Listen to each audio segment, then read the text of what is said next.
Baik, selamat pagi semuanya. Ya, suatu sukacita kembali kita bisa bertemu di dalam mata kuliah Pastoral Counseling 1 di pertemuan ke-7. Artinya pertemuan terakhir sebelum UTS ya, tapi di periode UTS. Nanti setelah UTS ada pertemuan ke-9 sampai dengan ke-15 dan pertemuan 16 UAS ya.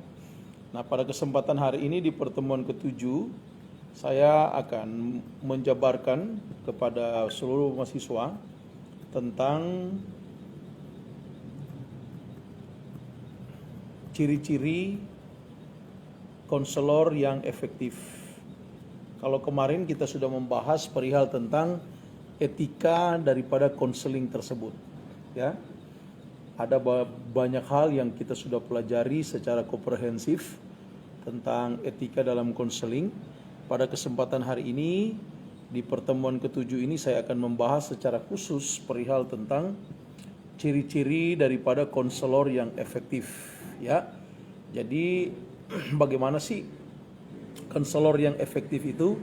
Nah, tentunya kita akan memberi perhatian secara khusus kepada materi yang kita bicarakan ini sepanjang pertemuan saat ini. Ya, jadi secara komprehensif makna daripada kata efektif ya, yang menjadi bagian penting dalam ciri-ciri konselor adalah efektif ini dalam pengertian sesuatu yang dikerjakan mencapai hasil yang berdaya guna. Sekali lagi, sesuatu yang dikerjakan mencapai hasil yang berdaya guna. Dan secara keseluruhan, secara terminologinya, konselor efektif adalah konselor yang bekerja dalam pelayanan konseling pastoral yang dapat mencapai dan memberikan hasil yang baik. Jadi ada goalnya, kemudian ada tujuan atau capaian, ya, dan memberikan hasil seperti itu. Jadi menjadi seorang konselor bukan hanya saja menyandang sebagai seorang yang bisa mengkonselingi, tetapi ada rule of the game-nya di dalam konseling itu sendiri yang berkaitan dengan konselor, terutama perihal tentang konselor yang efektif.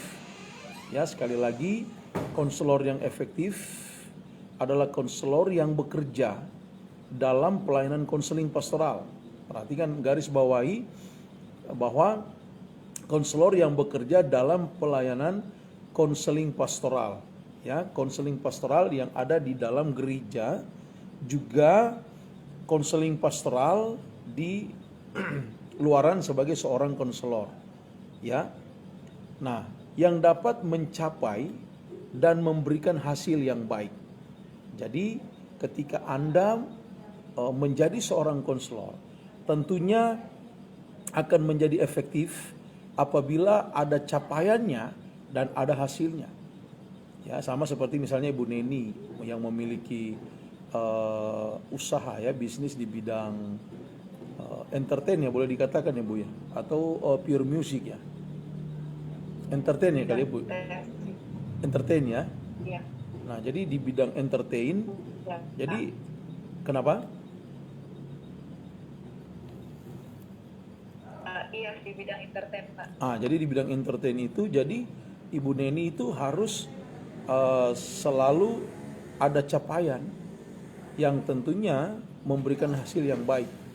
Dan siapapun yang nantinya ada di dalam usaha ibu tersebut, bisnis ibu tersebut, ya, setiap karyawan dia harus punya goal tersendiri dengan capaian tersendiri dan yang memberikan hasil yang baik. Bukan saja menunjang eksistensi daripada usaha ibu di bidang entertain, tetapi luarannya, ya. Jadi bisa ada influence yang luar biasa, seperti itu. Jadi ini merupakan hal yang harus diperhatikan sebagaimana konselor efektif yang barusan saya jelaskan. Seperti itu ya. Nah, itu perihal daripada etimologinya dan terminologi yang ada.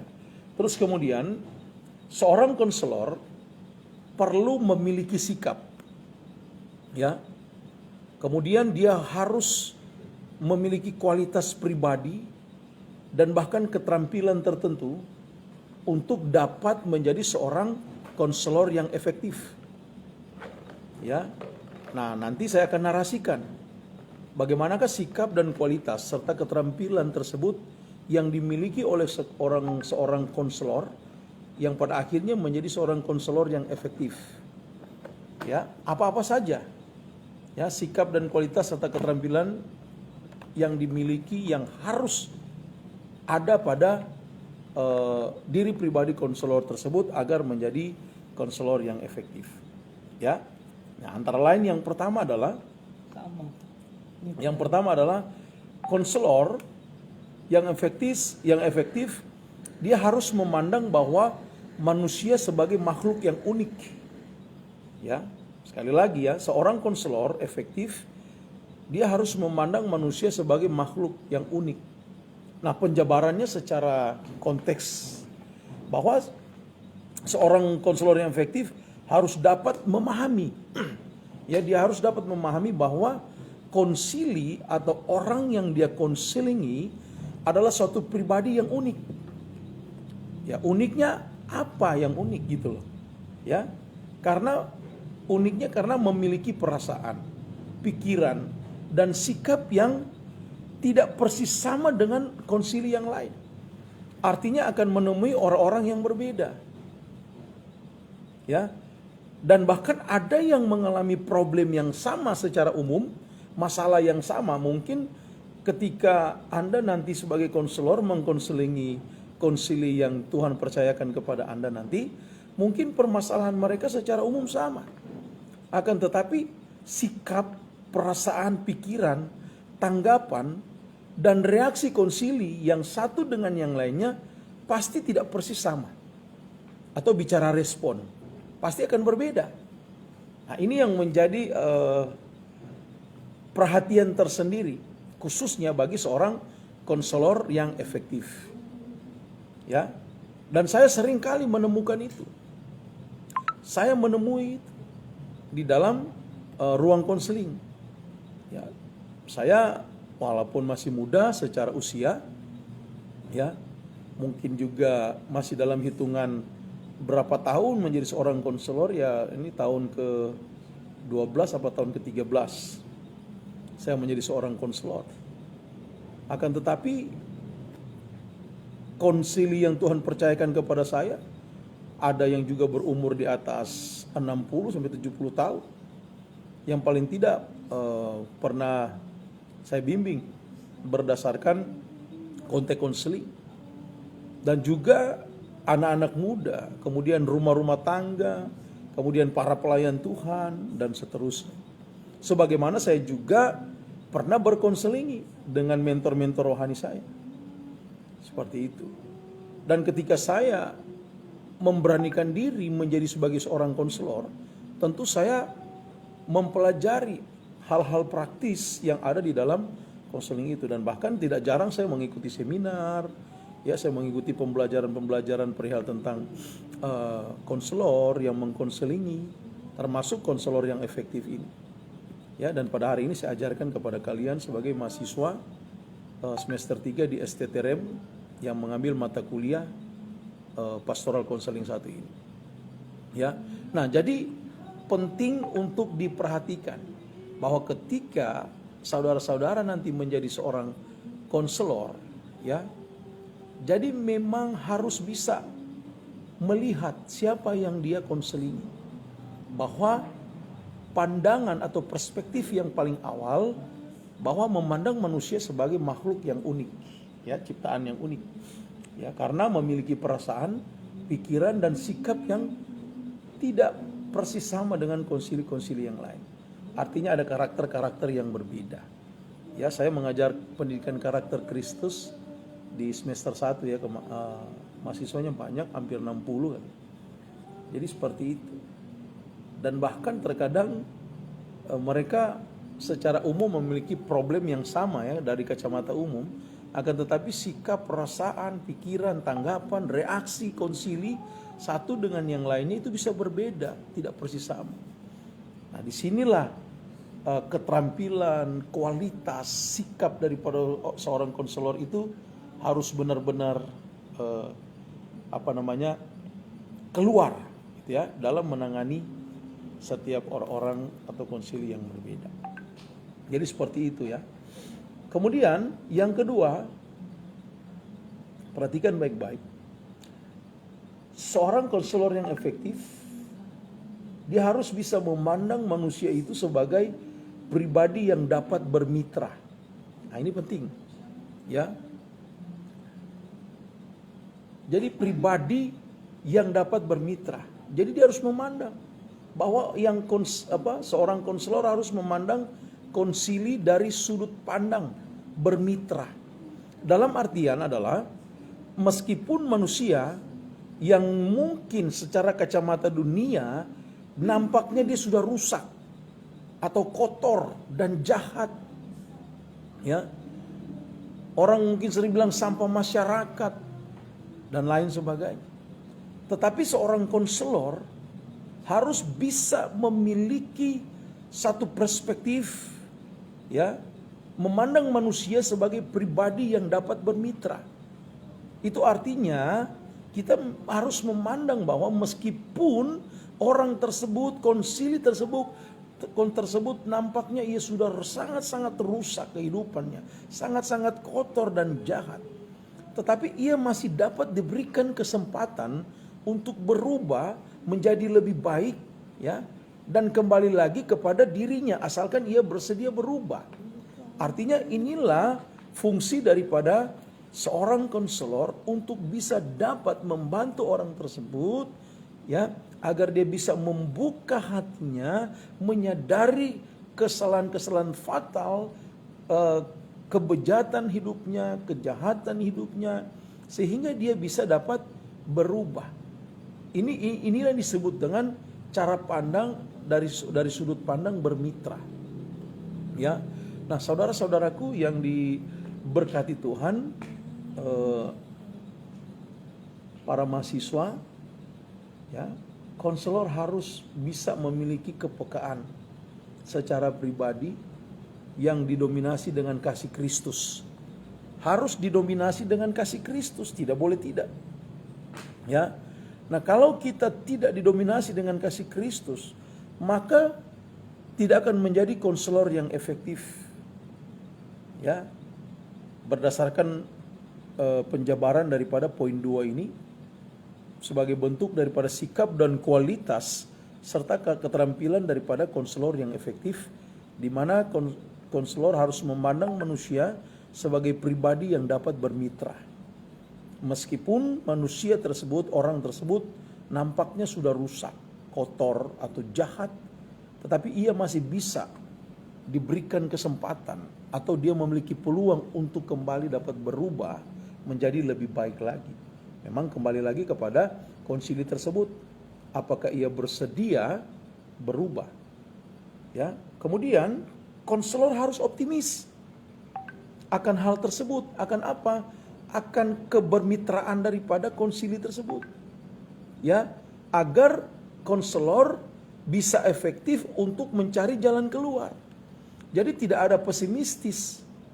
Jadi harus ada optimis. Ya, konselor harus optimis bahwa ketika Anda berhadapan dengan orang yang mungkin dari segi kehidupannya, cara pandang dari orang lain bahwa orang tersebut sudah rusak dan ya mungkin tidak bakalan bisa berubah dan lain sebagainya, justru konselor harus memiliki tingkatan yang optimis di atas rata-rata, ya, agar bisa mencari atau mendapatkan jalan keluar atau way out-nya dalam menangani konsili yang benar-benar bermasalah tersebut. Jadi penting. Kita tidak boleh ada namanya penghakiman. Ya, kita tidak boleh ada namanya yang terlalu mengintervensi konsili dalam tanda petik yang mengarah kepada negatif dan kemudian pola destruktif yang pada akhirnya membuat konsili tersebut down, dia tidak bangkit kembali dan pada akhirnya dia jauh dari Tuhan, semakin jauh dari Tuhan.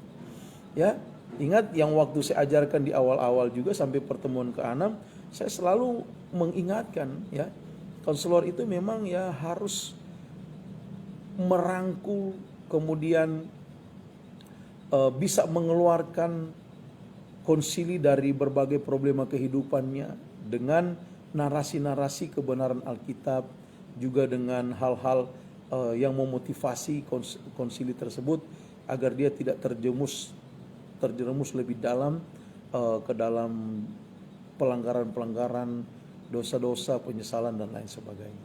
Jadi itu penting. Ya. Ini yang menjadi penjabaran di dalam poin kedua. Yang ketiga, ya, sikap dan kualitas serta keterampilan seorang konselor yang efektif. Yang ketiga adalah konselor harus memandang manusia sebagai pribadi yang dapat berubah. Kalau tadi konselor harus bisa memandang manusia sebagai pribadi yang dapat bermitra, bukan tidak dapat bermitra. Ya, atau bukan tidak dapat bekerja sama, tapi bisa bekerja sama. Nah, yang ketiga ini adalah sebagai konselor harus memandang manusia sebagai pribadi yang dapat berubah. Ya, jelas seorang konselor harus bisa memandang konsili dari sudut pandang perubahan hidup. Ya, yang memiliki artian, ya, sebuah perubahan hidup dapat terjadi apabila ada kesediaan untuk menyadari kesalahan dan dosanya, dan ia mau bertobat dan berubah menjadi lebih baik lagi.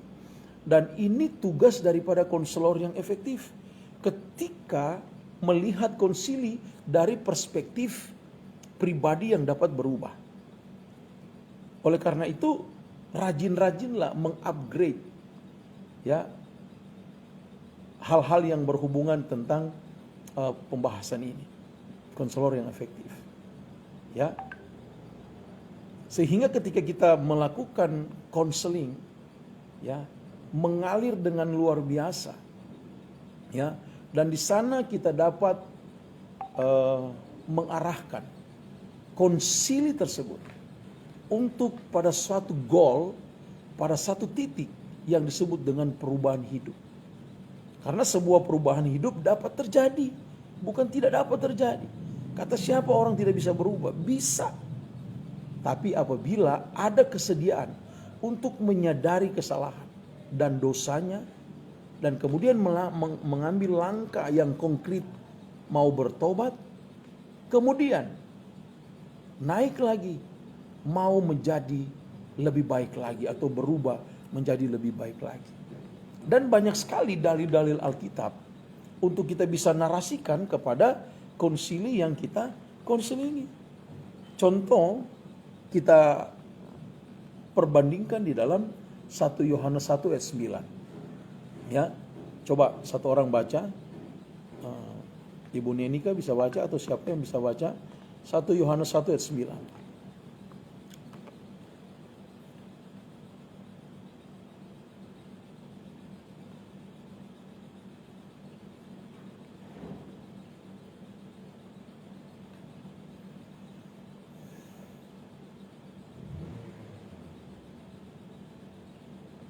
Satu Yohanes 1:9 tolong dibacakan.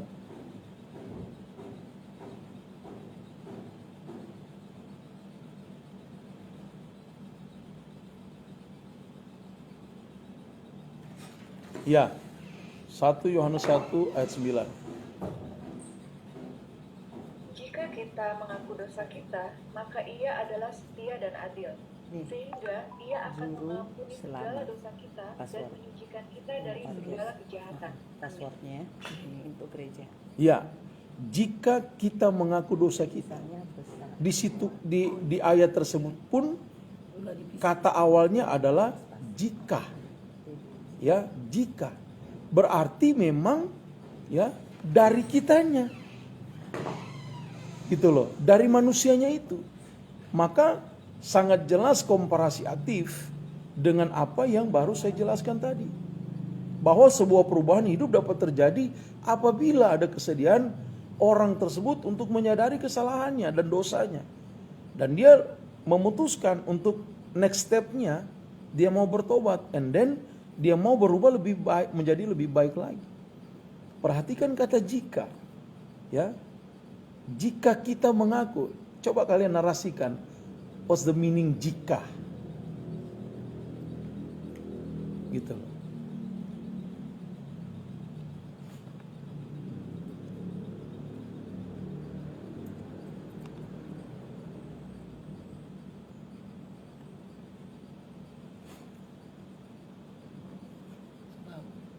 Ayo.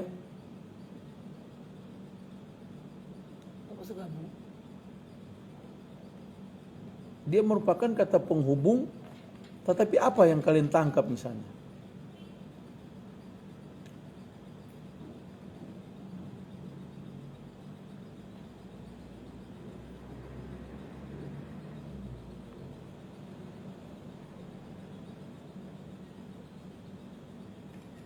Silakan.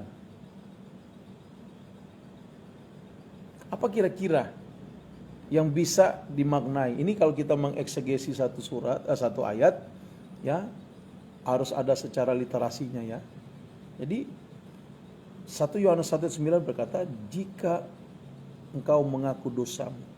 Nah, kata jika ini merupakan kata penghubung dan ini merupakan suatu syarat. Ya. Tandanya untuk engkau dapat pengampunan, ya harus ada pengakuan dosa. Seperti itu. Misalnya, ya, kita mau berpergian. Ya. Atau enggak usah jauh-jauh, anak kita lah kita terapkan. Ya. Pokoknya adik atau kakak jika naik kelas begitu ya, ada deh hadiah spesial. Contoh kayak gitu-gitu.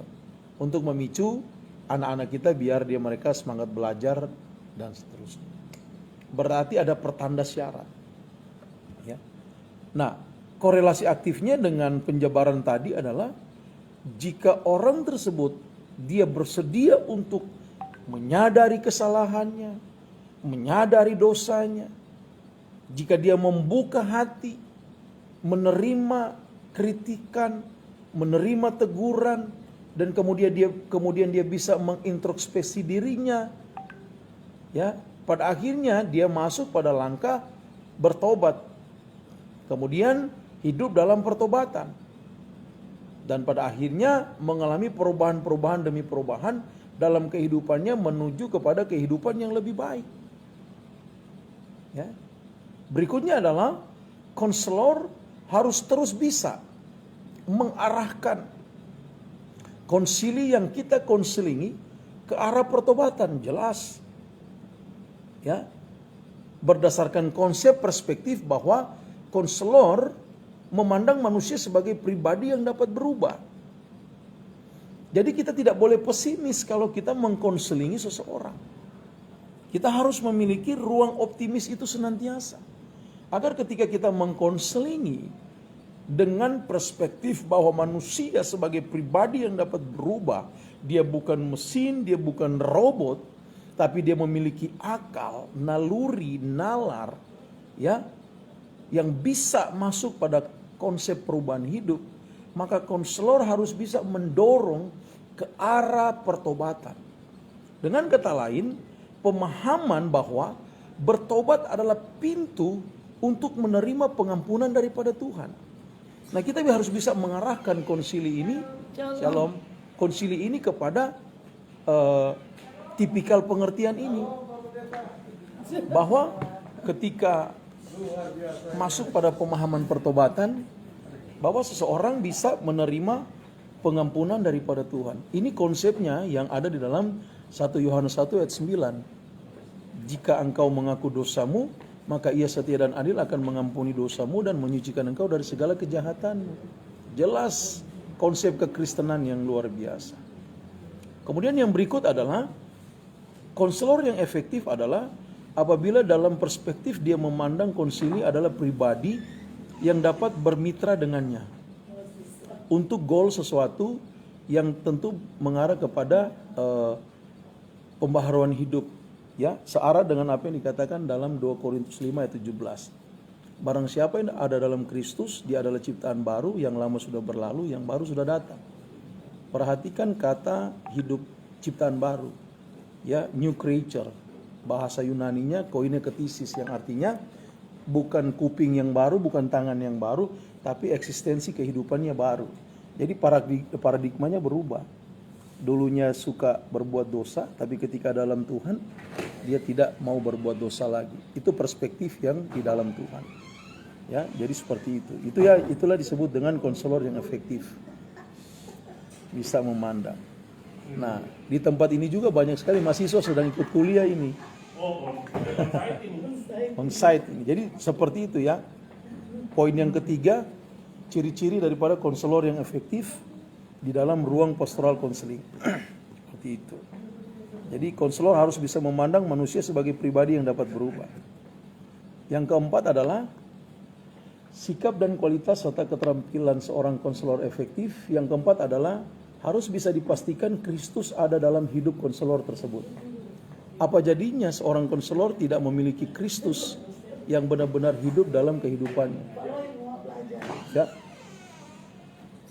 Seorang konselor harus memahami dengan benar bahwa konselor yang efektif adalah konselor yang menyadari Kristus sebagai konselor yang agung.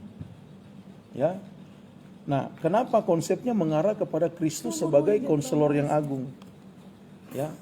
Karena apa? Tipikal konseling kita itu adalah tipikal mengerucut kepada Kristus, keteladanan Kristus. Kristus sudah melakukan semuanya. Nah, jadi apabila Anda ingin menjadi seorang konselor, pastikan Anda menuju kepada konselor yang efektif. Konselor yang efektif menyadari Kristus adalah konselor yang agung. Jadi engkau tidak akan pernah mengkhianati apa yang sudah diajarkan Kristus. Kalau kita narasikan dalam perbandingan Yohanes 14 ayat 26 atau yang kinerja daripada Roh Kudus, itu mengarah kepada dua hal penting. Ya. Pertama berbicara perihal tentang Roh Kudus mengerjakan dan Roh Kudus mengingatkan. Ya, jadi betapa mulianya tugas kita sebagai seorang konselor karena menyadari Kristus adalah konselor yang agung. Berikut, konselor yang efektif harus membuka hati dan hidupnya agar Yesus ada dalam dirinya untuk mengendalikan dia dan berkuasa atas hidupnya. Agar ketika mengkonselingi, konselor tidak semena-mena. Agar tidak gampang jatuh cinta kepada konsili yang ia sedang konselingi. Sehingga terjadi cinta lokasi. Padahal konselor sudah punya suami, sudah punya istri. Tapi ketika bertemu dengan konsili yang mungkin janda kah, atau masih nona-nona, atau masih bujang, nah itu akan berbahaya. Nah, konselor yang efektif, ketika dia menyadari Kristus ada dalam dirinya, maka dia bisa mengendalikan dan dia memiliki kuasa untuk berkata tidak terhadap dosa, untuk berkata tidak terhadap godaan apapun. Inilah disebut dengan konselor yang efektif, yang terus akan dipakai Tuhan di ruangan konseling. Seperti itu. Ya. Karena banyak juga yang terjadi. Saya sudah analogikan kepada kalian. Contoh, di pinggir jalan ada gereja dengan konseling gratis 24 jam. Di sebelah jalan ada ruang psikolog, psikiater yang 1 jamnya dibayar 1 juta.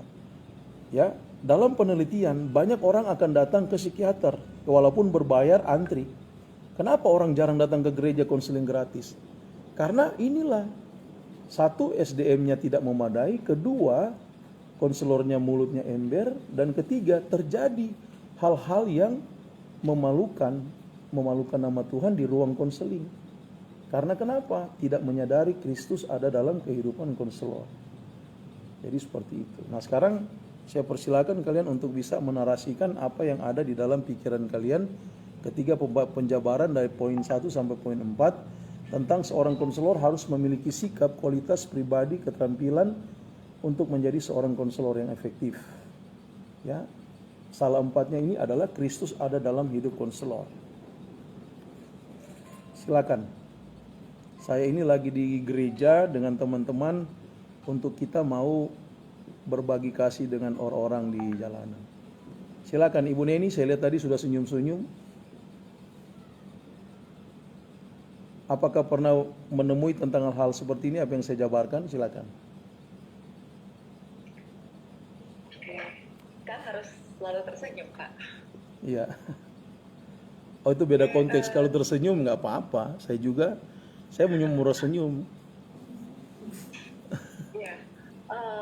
Oke, terima kasih buat waktunya. Saya ada sharing sedikit sih tentang tadi Pak Stephen bilang kata bermitra.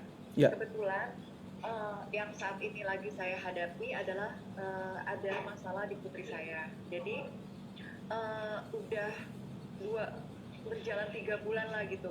Saya ini orang yang ini banget Pak.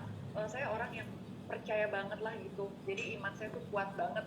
Ya. Maksudnya kuat gini, jadi kalaupun nggak terjadi gitu, saya percaya Tuhan Yesus pegang kontrol, Tuhan Yesus punya rencana. Tapi Betul. kan walaupun saya ibu sama anak kan belum tentu imannya tuh seperti saya, apalagi dalam masalah cobaan gitu. Jadi saya waktu itu berimannya, maksudnya pasti Tuhan Yesus tuh mampu sembuhkan gitu. Cuman kan pemikiran kita kan gak sependek itu kalau yang namanya dia mengalami OCD kan Pak. Gitu. Iya. Jadi akhirnya kita lalu kita pelepasan Pak, perjamuan kudus gitu. Iya. Maksudnya kita beriman aja gitu.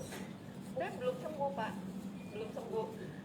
Istilahnya ada dari tahapan yang dia udah bisa lewatin, dia udah nggak error lagi, tapi ada lagi hal baru gitu. Nah, di titik, tapi saya tetap beriman Pak, maksudnya Tuhan punya rencana. Nah, Amin. Mas Stephen tadi sharing tentang kata bermitra, jadi saya tahu anak ini tuh dia leader Pak, jadi dari SMP kelas 3 tuh dia udah mimpin. Kalau sekolahnya mau ngadain acara besar yang tahunan gitu, misalnya bikin lomba band atau apa, itu dia anak SMP kelas 3 dia yang pimpin gitu untuk acara itu. Jadi sampai beberapa teman-temanku ada yang musisi gitu, dia sampai kaget, ini ketua panitianya nggak salah, kecil banget itu nggak bilang putri saya gitu. Tapi dia tuh kalau udah tampil depan umum tuh udah kayak bukan dia gitu, udah ngomongnya cepet banget. Nah intinya seperti itu. Nah saya bikin acara akhirnya Pak di lembaga khusus musik saya bikin acara lomba musik vokal gitu online.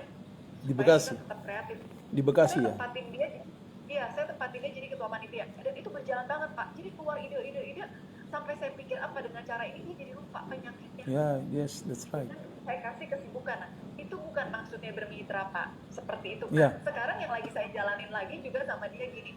Jadi karena ini zamannya online, kan kita tetap perlu marketing Pak. Karena marketing untuk online kan, nah, timingnya pas gitu. Kalau bukan online kan susah dong. Pasti ya harus cari murid yang lokasi di Bekasi kan Pak. Kalau Iya. di luar Bekasi kan susah. Nah tapi kan karena online kan kita ada dari Bali, muridnya gitu Pak, dari Jakarta, ada dari Bandung. Padahal posisi kita kan di Bekasi. Akhirnya saya kembangin Pak gitu. Saya orangnya senang belajar. Banyak anak-anak magang itu kan mereka harus magang di perusahaan untuk syarat kelulusan.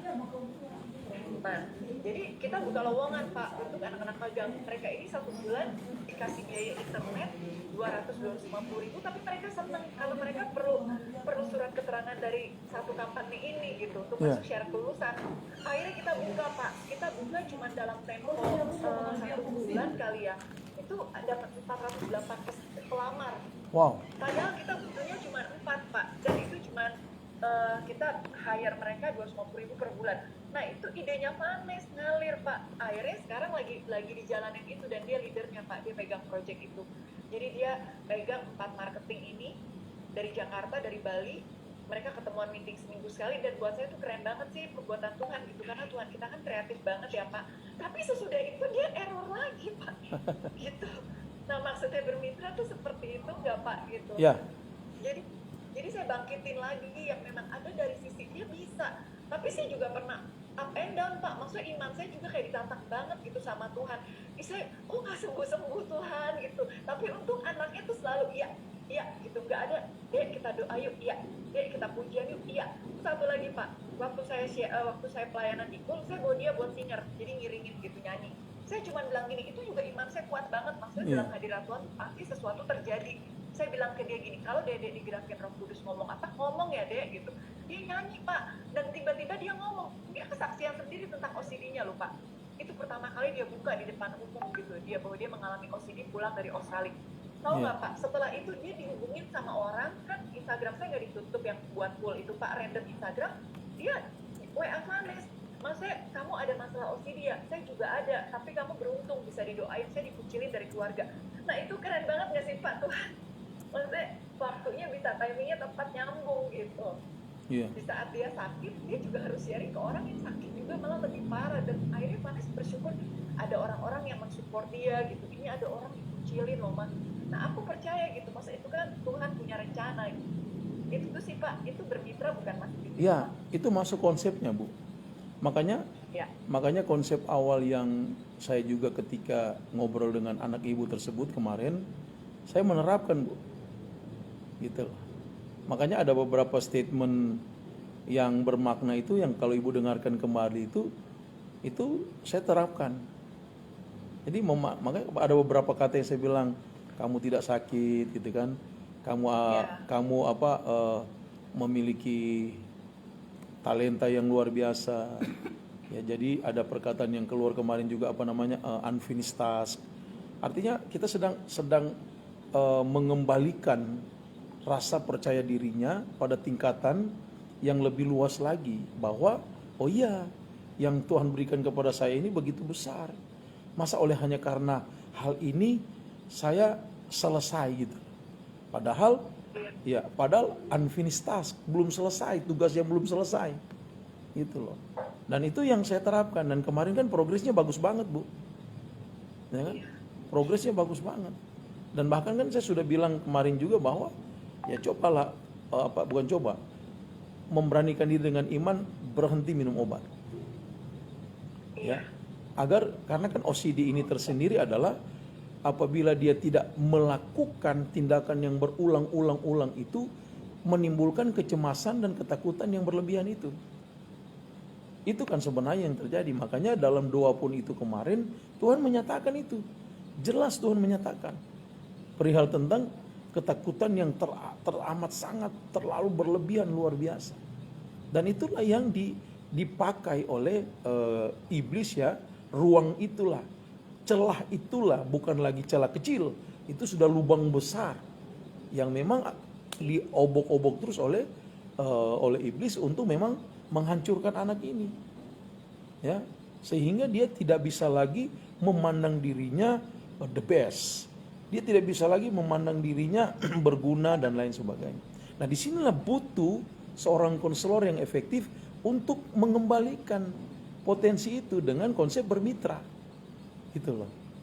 Nah, seperti itu Bu Neni. Dan memang kalau ketika ibu sebagai seorang mamanya sendiri yang sudah menemukan ya solusi aktif seperti itu harus terus digaungkan, diaplikasikan terus, gitu loh. Makanya saya sudah bilang sama ibu kemarin bahwa saya support untuk pengajaran dan konseling, gitu loh. Saya siap mentoring seperti itu Bu, untuk melakukan hal-hal yang benar-benar membangkitkan kembali. Makanya narasi-narasi kalimat yang harus dibuat itu jangan destruktif.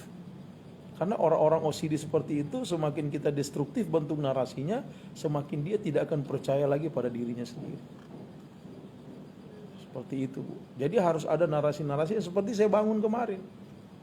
Ya, seperti itu Bu. Itu teknik yang ada di dalam ruang konseling yang harus kita, kedengarannya itu sederhana, tetapi imbasnya itu tinggi sekali Bu. Ya kan? Nah, saya tidak tahu reaksi dia kemarin seperti apa. Seperti ibu katakan kemarin bahwa dia tidak terlalu respect begini. Tetapi ketika ngobrol dengan saya kemarin sampai berdoa, dan akhirnya dia berdoa itu, doanya indah banget Bu. Doanya bagus banget doanya. Saya kagum, saya bilang, waduh anak ini doanya, nggak semua orang bisa doa begitu Bu. Dia masih ingat siapa yang ngobrol dengannya. Dia masih berikan suatu spirit pray kepada yang berdoa. Itu amazing Bu, luar biasa. So haruskah kita katakan dia sakit? Dalam tanda petik gitu. Iya kan? Nah, jadi makanya saya berulang-ulang kali mengatakan, Vanessa sehat bukan tidak. Ya. Dan dia tahu kalau dia minum obat dia begini. Tapi kalau tidak minum obat dia begini. Berarti dia bisa bedakan loh, mana A mana B. Gitu. Berarti ada ruang yang harus kita menangkan di dalam pribadinya itu. Gitu. Dan ruang inilah yang kita isi dengan konseling-konseling yang memang dengan narasi-narasi Alkitabiah, ya, yang kemudian kita bawa dia kembali bahwa dia adalah pribadi yang bisa bermitra, pribadi yang bisa berubah. Itu penting Bu, ya. Kemudian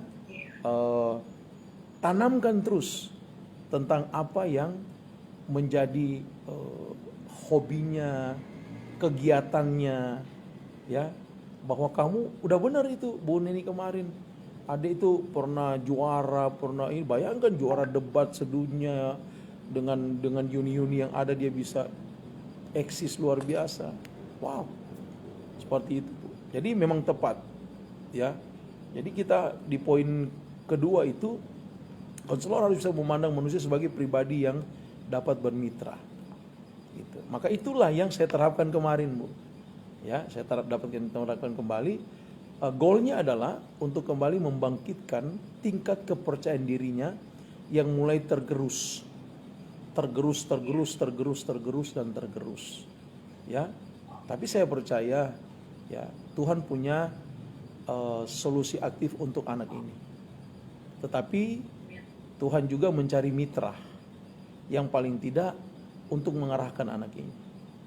Ya, salah duanya adalah saya dan ibu. Ya, bukan hanya salah satu, salah duanya saya dengan ibu. Ya, sebagai orang tuanya, saya hanya sebagai mentornya saja, mementoringnya seperti ibu. Ya, jadi itu bagus, Bu. Oke, ada yang lain?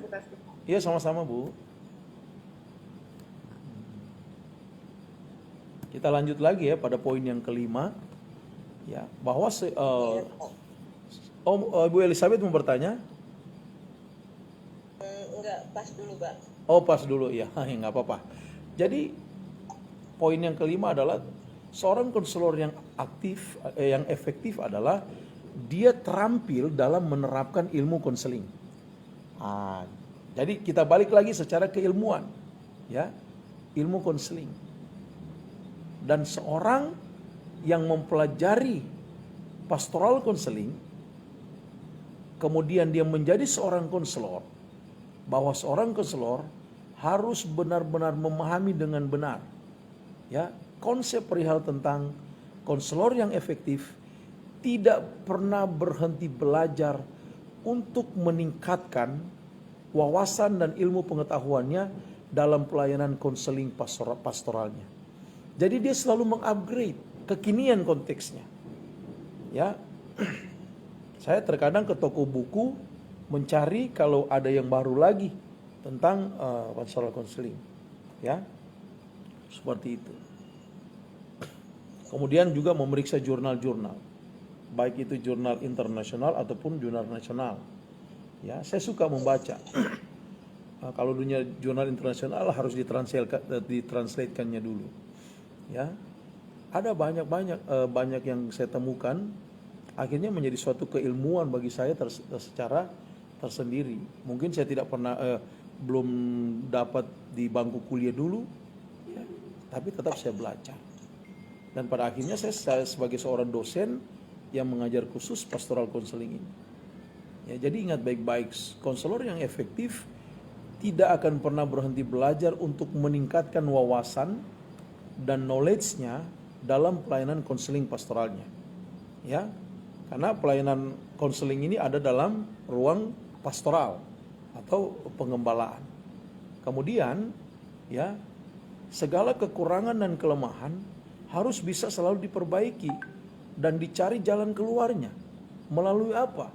Lewat belajar dan bertanya kepada rekan-rekan konselor yang lainnya. Bahkan juga ada yang sudah senior. Dan saya lakukan itu, bukan tidak. Saya lakukan itu. Karena kenapa? Salah satu penjabaran daripada terampil menerapkan ilmu konseling.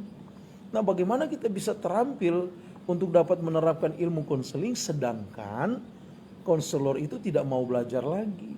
Dia puas dengan pencapaiannya dan seterusnya dan seterusnya. Ini menjadi konselor yang sombong, ya. Dan pada akhirnya dia bisa tergerus dengan kesombongannya itu. Ya, seperti itu. Kemudian berikut, seorang konselor harus memiliki sikap, ya, kualitas pribadi, keterampilan agar menjadi seorang konselor yang efektif. Yang keenam adalah dia terampil dalam memberikan respon. Ya. Nah, konselor harus memahami dengan benar perihal tentang terampil dalam memberikan respon. Ada salah satu filosofi kalimat, bukan benar atau salah, tetapi respon. Ya, ketika Anda bisa berespon, Anda bisa melihat dan menentukan hal tersebut. Nah, konselor yang efektif harus dapat memahami arah sebuah percakapan dalam ruang konseling pastoral tersebut. Karena selalu bergantung pada apa dan bagaimana respon konselor. Artinya konselorlah yang menjadi leader dalam percakapan tersebut. Jadi harus ada keterampilan dalam memberikan respon. Gitu. Jangan sudah kemana-mana arahnya, arah pembicaraan sudah tidak fokus ya. Tetapi karena tidak ada keterampilan dalam menanggapi dan memberikan respon, maka ya sudahlah. Apalagi kalau pakai bahasa ya kita mengalir saja. Tidak, dalam konseling itu jangan mengalir saja. Kita harus bisa menerapkan dari segi-segi keilmuan yang ada dan bahkan solusi-solusi aktif untuk mendapatkan suatu konklusi yang bisa menjadi pegangan daripada konseli yang dikonselingi oleh konselor tersebut. Jadi itu sangat penting. Nah, konselor yang berperan penting dalam mengarahkan. Jadi terampil dalam memberikan respon ini pengertiannya juga adalah konselor harus berperan penting dalam apa? Mengarahkan. Kemudian membimbing. Kemudian menuntun dan membawa arah percakapan konseling tersebut. Jangan sampai konsili yang pada akhirnya mengarahkan konselor, membimbing konselor, menuntun konselor, ya. Jangan terjebak pada polarisasi seperti ini. Tetapi harus bisa menerapkan keterampilan-keterampilan khusus perihal tentang responsif. Ya. Jadi dia bisa mengarahkan dengan baik. Ya, contoh misalnya kalau kita konselingi orang, ya, seperti kemarin saya mengkonselingi, saya mengarahkan. Kemudian saya bimbing. Ya. Kemudian saya tuntun dan membawa pada arah percakapan yang benar-benar pure konseling. Ya, gitu. Itu yang saya lakukan kemarin, ya. Kepada anaknya Bu Neni.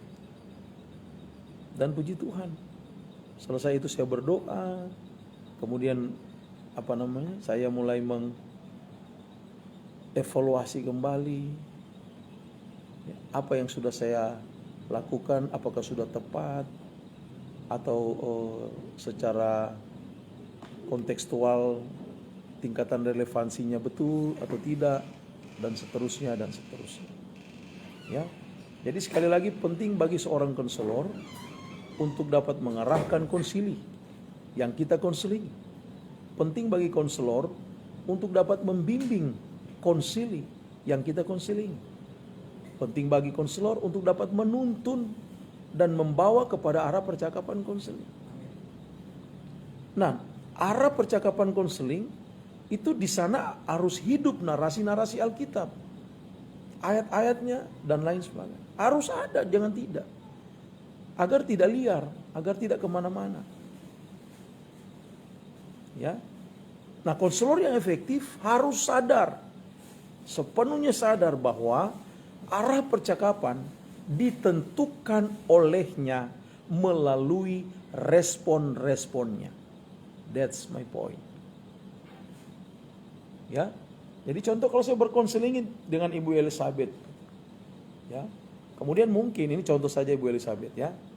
Mungkin Ibu Elizabeth berbicara, enggak Pak, begini Pak, dia begini Pak, pokoknya saya tidak mau begono, saya begini, begitu, ini. Konselor harus bisa mengarahkan, membimbing. Bu Elizabeth, ya, tidak semua seperti itu. Bu Elizabeth, tidak seharusnya seperti itu. Oh enggak Pak, gini. Jangan konselor, oh ya betul Bu, ya betul Bu. Ya berarti konselor itu yang sedang diarahkan. Konselor itu yang dituntun. Untuk apa?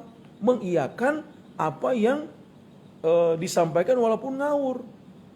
Jangan. Apalagi kalau bilang, iya Pak, dia memang itu jahat Pak. Dia menyakiti saya Pak, dia begini.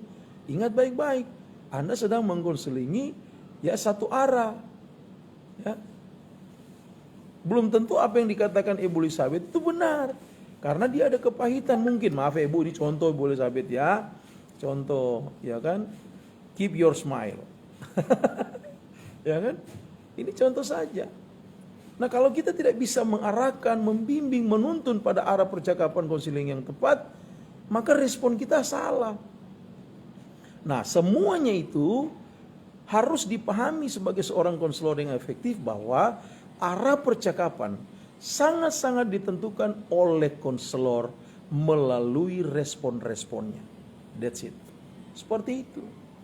Nah, kalau responnya tidak baik, ya bagaimana bisa mengkonseling? Ya, atau mungkin dia lagi langsung tidak klik dengan konsilinya. Aduh, konsili ini sudah cerewet, tukang tuduh, tukang bully dan lain sebagainya. Jadi ada juga loh terjadi bully di dalam konseling. Ya, mungkin orang yang dia kesel diangkat, dibanting, diinjak, waduh, nama itu keluar terus dan seterusnya. Nah, di sini fungsinya konselor untuk bisa mengarahkan, membimbing, menuntun, membawa kepada arah percakapan yang konstruktif, bukan destruktif. Karena apabila engkau konselor terlalu banyak pemikiran destruktif, percakapan destruktif, maka itu bukan konselor yang efektif. That's my point ya. Itu ingat baik-baik. Oke. Kemudian, yang ketujuh, seorang konselor yang efektif dia harus memiliki keterampilan dalam mengembangkan relasi antar pribadi. Ini penting. Relasi antar pribadi. Nah, seorang konselor efektif harus pahami ini. Bahwa konselor yang efektif dia perlu mengembangkan kecerdasan relasi pribadi. Ingat, intelektualitasnya. Ya. Intelijensia itu berbicara tentang orang yang memang benar-benar memiliki kepintaran, ya, kecerdasan, orang yang cerdas. Kecerdasan relasi antar pribadi itu artinya adalah begini, dia bisa mengembangkan, akhirnya dari konsili yang tertutupnya luar biasa, pada akhirnya dia bisa ada keterbukaan. Karena kenapa? Konselornya memiliki keterampilan mengembangkan relasi antar pribadi. Ia perlu terampil dalam mengelola hubungan, ya, gitu loh. Bukan berdasarkan like and dislike, no. Dalam konseling jangan ada like and dislike, atau jangan dipengaruhi oleh materi. Wah, ini yang datang ini Ibu Neni, oh ini banyak uang nih, wah sudah cantik, wah udah bawa. Jadi jangan ke situ. Itu bukan membangun relasi, bukan mengembangkan relasi. Itu asas pemanfaatan. Tuhan marah. No, Tuhan gak suka yang seperti itu. Ingat baik-baik, setiap masa ada orangnya, setiap orang ada masanya. Pun termasuk dalam ruang konseling. Ada orang khusus yang Tuhan pilih untuk dipakai Tuhan. Dan diberikan kecerdasan relasi antar pribadi. I do agree. Dan saya sepakat dengan hal itu. Ya, gunanya apa? Agar dia memiliki keterampilan yang terampil dalam mengelola hubungan. Dan pada dasarnya, itu pun bisa diterapkan dalam keluargamu, bisnismu, usahamu, pekerjaanmu, pelayananmu. Ya, itu ya.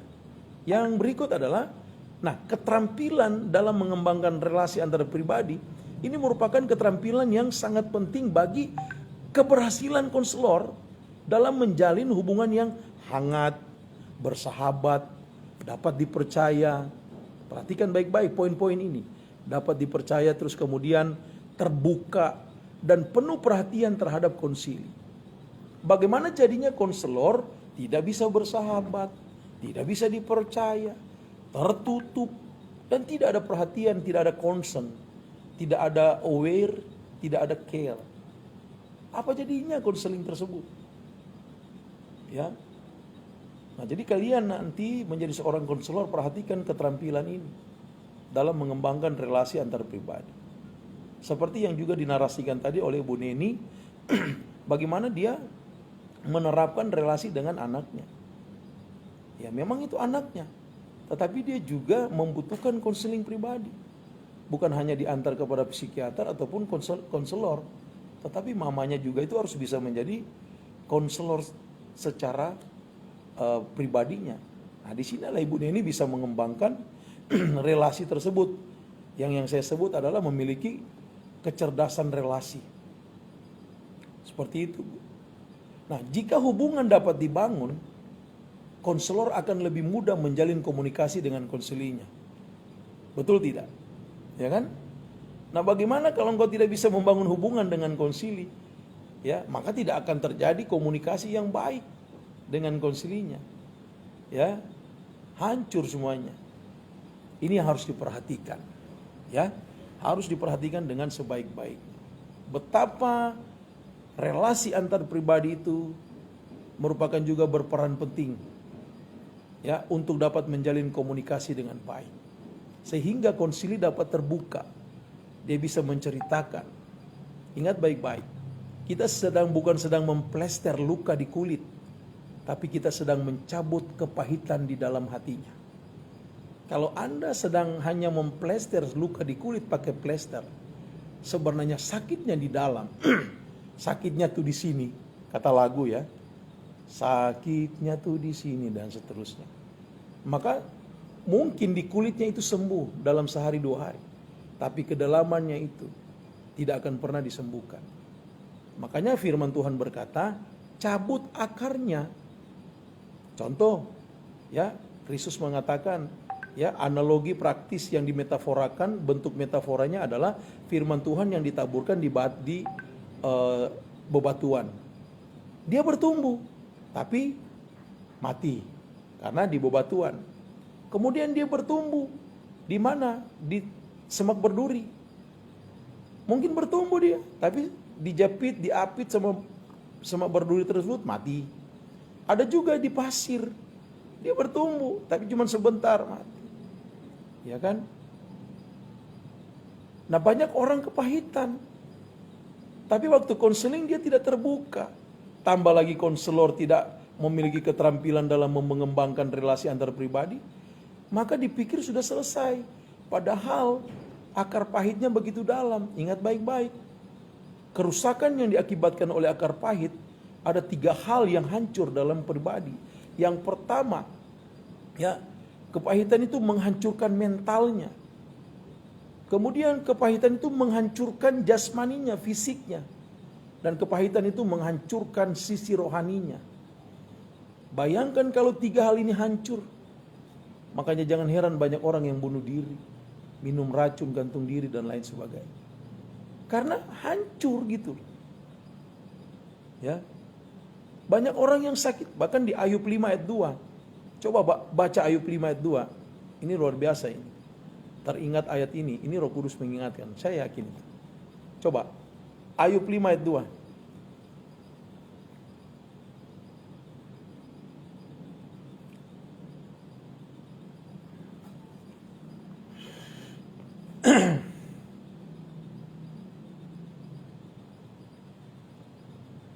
Demikian firman Tuhan, sesungguhnya orang bodoh dibunuh oleh sakit hati.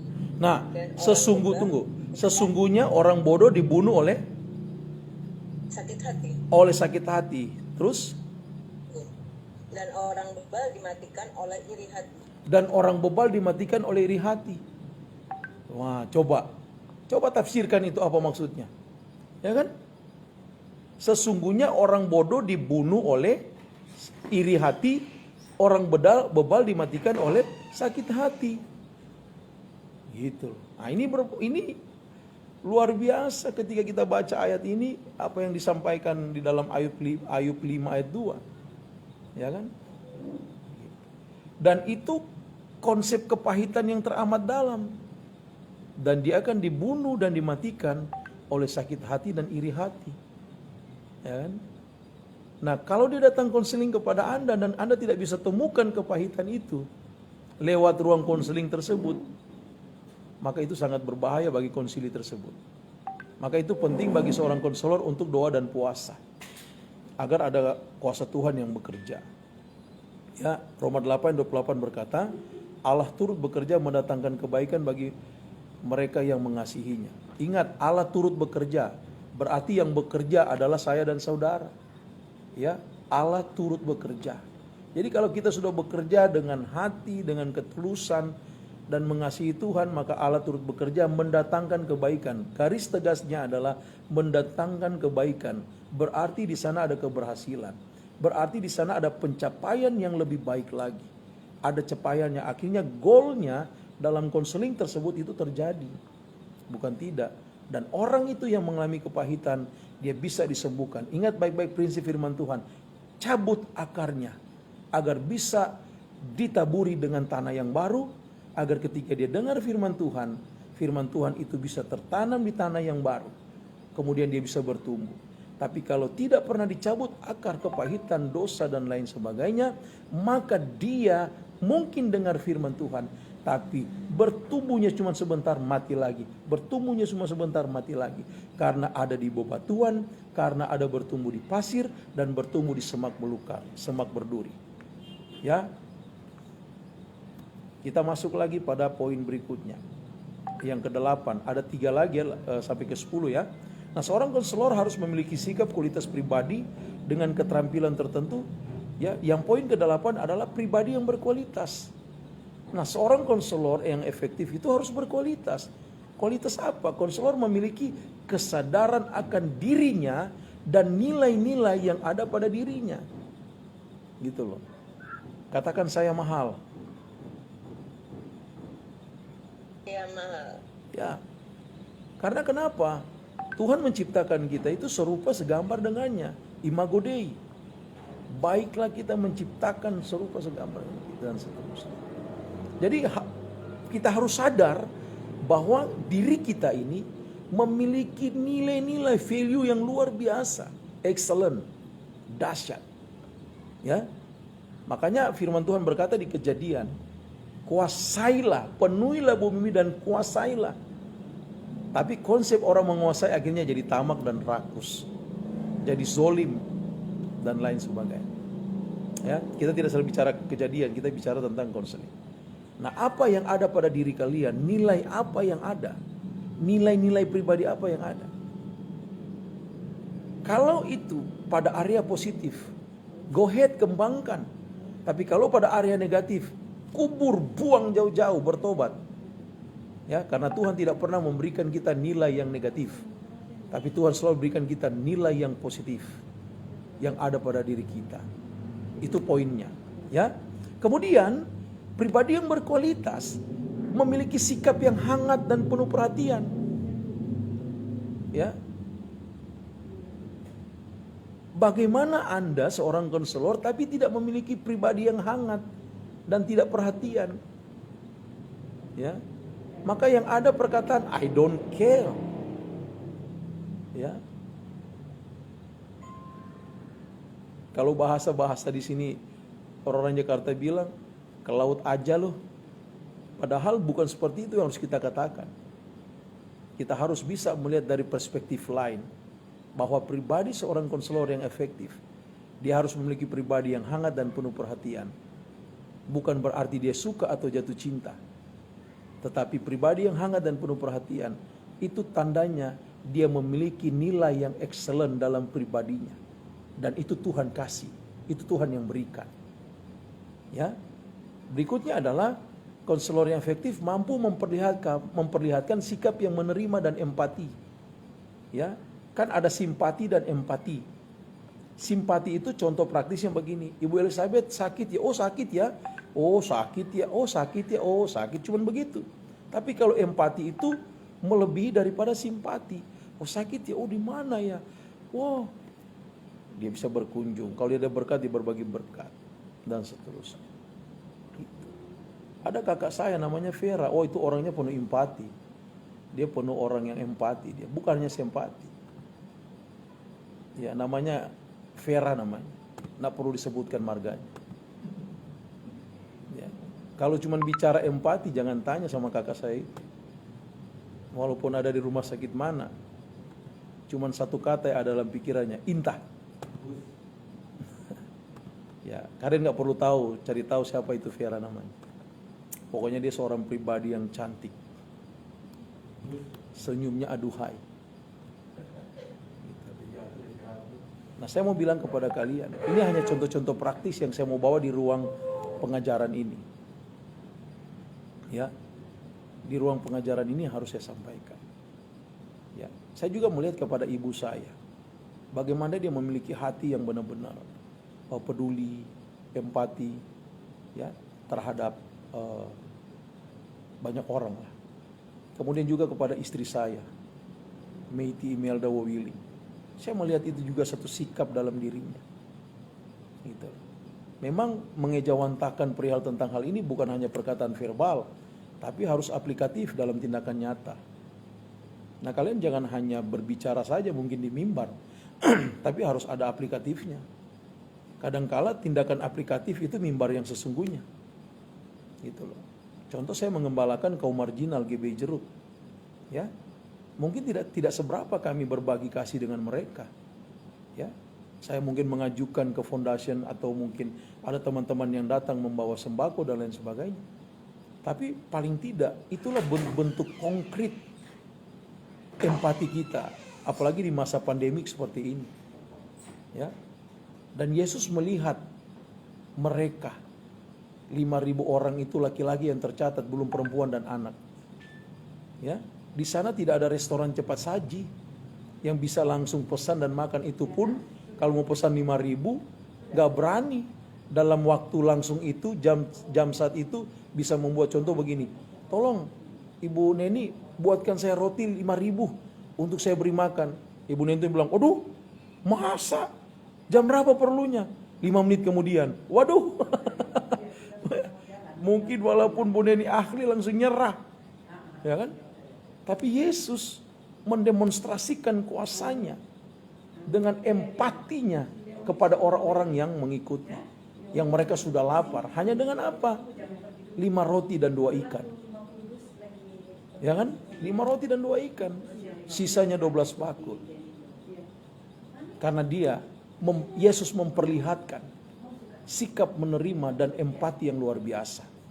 Oke, berikutnya, seorang konselor efektif harus memiliki pengetahuan konseling yang memadai. Knowledge-nya itu harus di atas rata-rata. Jangan hanya biasa-biasa saja. Karena ketika Anda jadi konselor, Anda juga ekspor seorang ahli untuk bisa dapat mengkonselingi orang lain. Jadi harus memiliki pengetahuan konseling ya memang di atas rata-rata. Kemudian konselor efektif sungguh-sungguh berusaha menolong konsili dalam bahasa membantu. Ya. Saya selalu katakan bahwa kita tidak bisa menolong dia. Kita hanya membantu agar konsili bisa menolong dirinya. Jadi konsep menolong ini adalah membantu dengan pengetahuan kita, dengan narasi-narasi Alkitab yang bisa membangkitkan imannya, move on kehidupannya, dan pada akhirnya dia bisa keluar dari masalahnya. Dia bisa menolong dirinya sendiri. Ingat, konsep konselor adalah kita bukan menolong konsili itu, tapi kita membantu konsili itu sehingga dia dapat menolong dirinya sendiri. Kemudian seorang konselor yang efektif adalah dia sabar, dia tekun, dia jujur. Gitu. Dan dia tidak mulut ember. Itu konselor yang efektif. Bayangkan kalau Anda konselor baru ngobrol dengan konsili, tiba-tiba sudah keluar kemana-mana. Kemudian dia memiliki sikap yang positif yang menunjang sebagai konselor. Tadi saya bikin status di Facebook saya, ya, berpikir positif, karena itu mempengaruhi seluruh eksistensi kehidupan Anda. Seorang konselor harus selalu berpikir positif. Katakan, saya harus berpikir positif.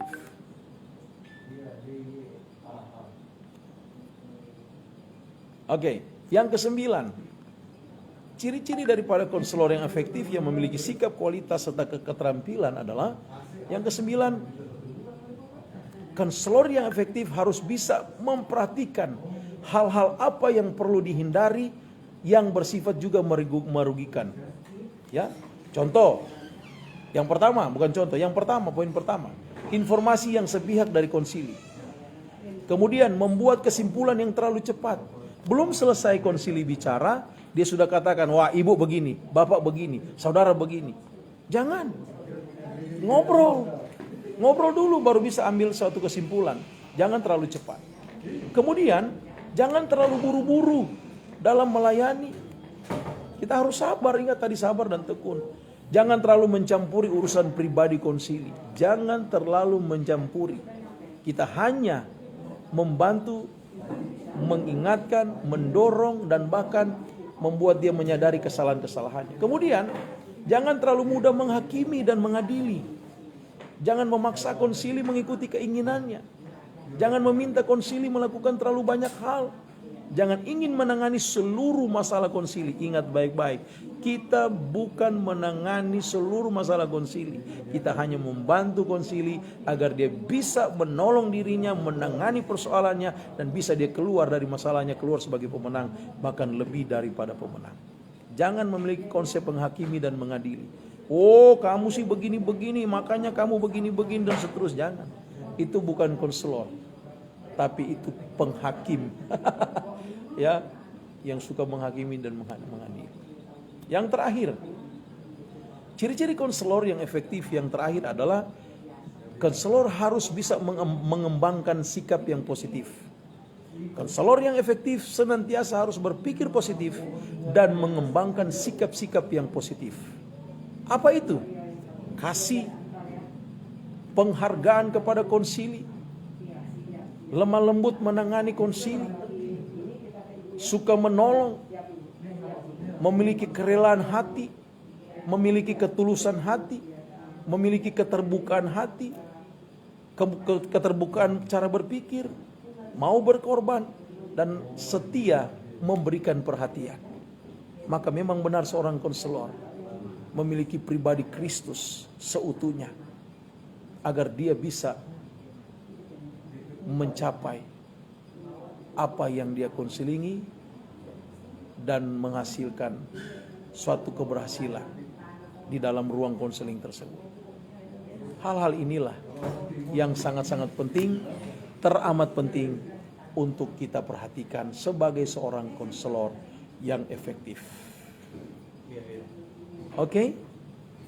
Ya.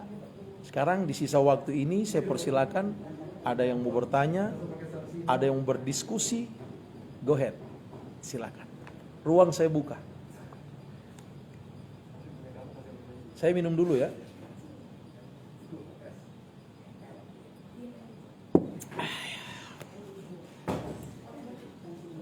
Silakan.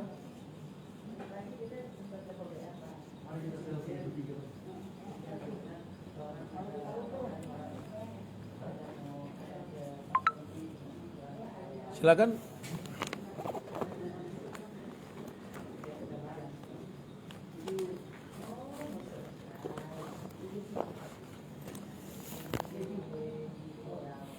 Kaulah Tuhan.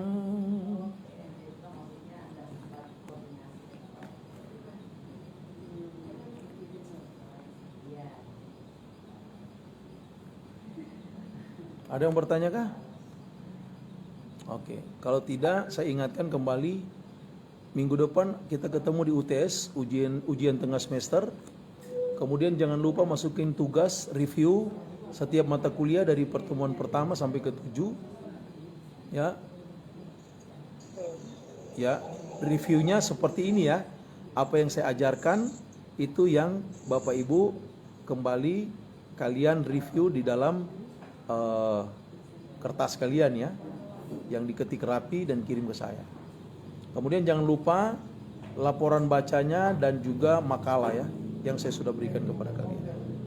Oke, kita bertemu di minggu akan datang. Ingat 20-24 ujian tengah semester ya. Jadi tidak ada minggu tenang ya. Iya. Ya, minggu tenang. Sorry Pak.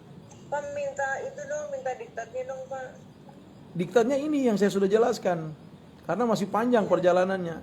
Jadi itulah yang saya katakan tadi. Kalau saya lagi menjelaskan, kalian catat atau kalian rekam, ya. Ini proses pembelajaran aktif, gitu. Karena materinya itu masih panjang, gitu loh. Saya memang begitu. Saya tidak langsung kasih, jangan. Jadi fungsinya itulah kalian belajar, ya, gitu loh. Justru kalau kalian bisa mereview dengan baik, kalian bisa jadi dosen. Ya, itu Ibu Neni itu rajin mencatat, saya lihat rajin menulis. Ya. Soalnya yang minggu pertama saya kan nggak masuk. Minggu pertama baru pertama pertemuan kan silabus, penjelasan dan lain sebagainya, cuma ada sedikit narasi di dalamnya. Tanya aja ke teman, nggak apa-apa. Oke ya? Iya. Ada lagi? Terus itu Pak, mau kisi-kisi dong Pak. Nah. Kisi-kisinya ya itu tadi. Salah satunya adalah ciri-ciri konselor yang efektif, kemudian Contoh ya, saya kasih kisi-kisinya ya. Etika konseling, kemudian psikologi dalam pastoral konseling, kemudian bentuk-bentuk pastoral konseling, kemudian fungsi pastoral konseling, kemudian keunikan pastoral konseling, definisi pastoral konseling, ya, kemudian dasar-dasar alkitabiah pastoral konseling. Itu yang akan keluar di UTS. Itu kisi-kisinya. Jangan tanya lagi jawabannya. Ya, saya sudah kasih kisi-kisi. Jangan lupa. Yang penting kalian belajar, baca, pasti bisa. Kenapa tidak? Ya. Iya, Pak. Tenang saja, nggak usah takut. Oke. Keriting juga. Oke. Ada lagi yang bertanya? Jangan lupa ya absensinya ya. Nanti dikumpulkan di sekretariat ya, di bidang akademik ya. Iya. Oke. Dan kita berdoa supaya kampus segera kita tatap muka. Ya. Kalau kita tatap muka tahun depan kan enak. Oke ya. Iya, Pak. Oke. Terima kasih, Pak. Jangan lupa kita ketemu hari Sabtu ya. Nah, kalau ketemu hari Sabtu banyak kisi-kisinya lagi. Aduh, mau belajar dulu, Pak. Tugasnya banyak banget. Allah Akbar. Iya. Tidak ada masa tenang, langsung Jo. Keriting nih kita pe otak ini. Aduh, kasihan. Saya sudah lewat itu, Bu. Saya sudah 5 kali kuliah, Bu. Makanya. Haleluya. Oke ya. Lihat saja Ibu Neni itu santai-santai itu, senyum-senyum. Tapi kelihatan lagi memikirkan sesuatu. Aduh. So give smile saja. Enjoy. Have fun, ya. Itu. Don't you afraid. Yakin dengan apa yang ada padamu. Oke ya, sampai di sini saja perkuliahan kita hari ini. Sampai kita bertemu UTS, kemudian di pertemuan 9 sampai 15, kemudian ke pertemuan 16 UAS. Berarti masih ada sekitar 2 bulan lagi kita bertemu dalam mata kuliah pastoral counseling pertama. Dan ketika kalian naik semester 4, akan bertemu lagi dengan saya di pastoral counseling kedua. Oke ya. Oke, God bless you. Oke, God bless you all. Mari silakan. Ibu Elizabeth, ya? Oh, foto. Kita foto ya. Oke. Saya stop share dulu ya. Oke, silakan. Saya doa dulu ya, Pak. Ya, silakan doa dulu Ibu Elizabeth, silakan untuk berdoa. Terima kasih Bapak yang baik, terima kasih Tuhan Yesus, terima kasih Roh Kudus buat hari ini Tuhan. Terima kasih buat nafas hidup yang Tuhan sudah berikan buat kami masing-masing. Terima kasih Tuhan buat pelajaran ini Tuhan. Tuhan Yesus terus mampukan kami, kuatkan kami Tuhan supaya kami dapat menerima materi ini Tuhan dan mengimplementasikan dalam kehidupan kami kesehariannya, baik itu pelayanan ataupun tetangga ataupun keluarga kami. Berkati Pak dosen, Pak Tuhan yang sudah memberikan pelajaran ini Tuhan, kami sungguh bersuka cita Tuhan mendapat dosen yang luar biasa Tuhan, mau berbagi ilmu. Amin. Terima kasih Tuhan untuk pelayanan, pekerjaan, rumah tangganya, apapun yang dikerjakan Tuhan buat berhasil. Terima kasih, berkati teman-teman yang lain yang tidak hadir ataupun yang hadir. Amin. Tuhan, kami juga memberkati mereka. Dalam nama Tuhan Yesus kami sudah berdoa dan mengucap syukur. Amin. Amin. Terima kasih Bu Elizabeth. Oke, take a picture please. Oke. Itu si Vanessa ya, apa Chelsea itu Bu Neni? Oh, bukan Pak. Oh. Ya. Oke. Oke. Teman-teman, 1, 2. Oke. Sekali lagi ya. Itu Miriam malah kelempar. Gak apa-apa, nanti aku edit ya. 1, 2. Oke. Bye. Semuanya ya. Terima kasih. Terima kasih Pak. Stay healthy. Ya.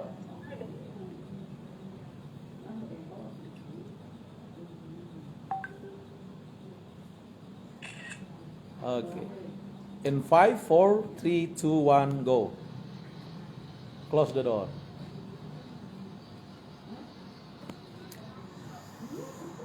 Oke.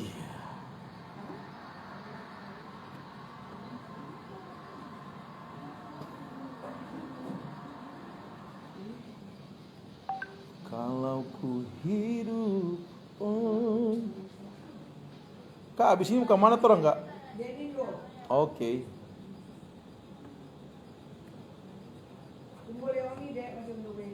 Oh, mau kemari? Haleluya. Duh.